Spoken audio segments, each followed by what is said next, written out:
안녕하세요. 반호바이 성형외과 오창현 원장입니다.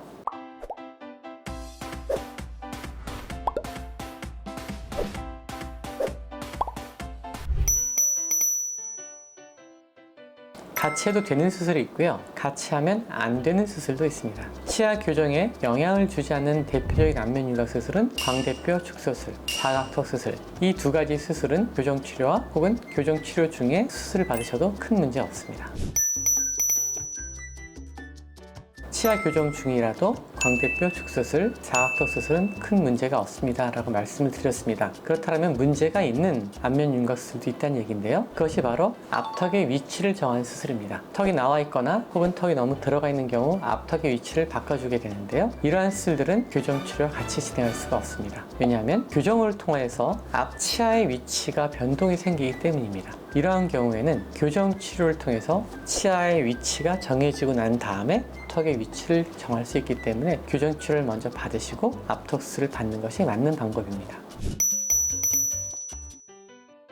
치아 교정으로 얼굴 형태의 변화를 얻을 수 있는 게 뭐가 있을까 생각을 해본다면 첫 번째는 튀어나온 입이 좀 들어가는 효과, 이거는 분명히 존재합니다. 앞치아를 후방으로 이동하기 때문에 이런 수술이 골격을 이용한 수술 중에서는 돌출입 수술이 되겠죠. 또 하나는 위아래 치아가 잘 만나야 되는데 어금니가 먼저 닿아서 앞치아가 뜨는 분들이 있거든요. 개방형 교합이라고 얘기를 해요. 어금니가 먼저 닿으니까 앞치아가 이렇게 안 만나는 거죠. 이런 경우에는 턱이 길어져 있고 좀 뒤로 빠져 있는 느낌을 주게 되거든요. 교정을 통해서 개방 교합이 개선이 된다면 턱의 길이도 좀 줄어들게 되고요. 턱 끝의 위치도 조금 앞으로 전진하는 효과를 보게 됩니다. 다만 교정 치료의 목적이 얼굴형을 보기 좋게 만드는 치료 방법이 아니라 건강한 교합을 만들기 위한 치료이기 때문에 교정 치료를 통해서 얼굴형을 바꾸겠다는 목표가 되는 것이 아니라 좋은 교합을 갖게 되었을 때 얼굴형의 개선 효과가 있을 걸 기대한다고 판단하시는 게 가장 정확한 판단일 겁니다.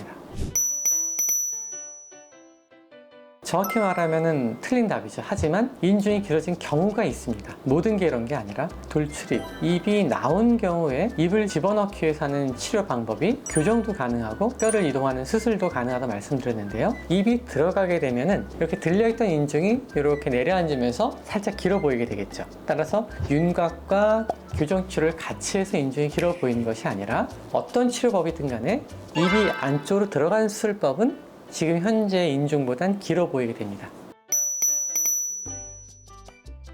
교합이 맞지 않아서 기능적인 문제를 고민 중이시라면 당연히 기능의 문제를 해결하기 위한 교정 치료를 먼저 받는 것이 맞다고 생각합니다. 먼저 건강해지고 난 다음에 더 아름다운 얼굴형을 갖게 되는 것이 맞는 순서인 거죠. 때로는 두 가지를 동시에 진행할 수 있습니다. 교정 치료라는 것이 시간이 길게 걸린 치료 방식이기 때문에 그 시간이 지나고 하는 것이 굉장히 불편하게 느껴지실 때는 같이 하는 경우도 있습니다. 하지만 앞턱의 위치와 관련된 수술법의 경우는 교정 치료를 통해서 치아의 위치가 변동될 가능성이 있기 때문에 담당 선생님과 교정 중에 수술을 해도 가능한지에 대해서는 꼭 상담을 하고 수술을 결정하시면 좋을 것 같습니다. 실제로 교정을 통해서 앞치아의 위치가 많이 바뀔 가능성이 높은 경우에는 저는 수술을 권하진 않고 있습니다.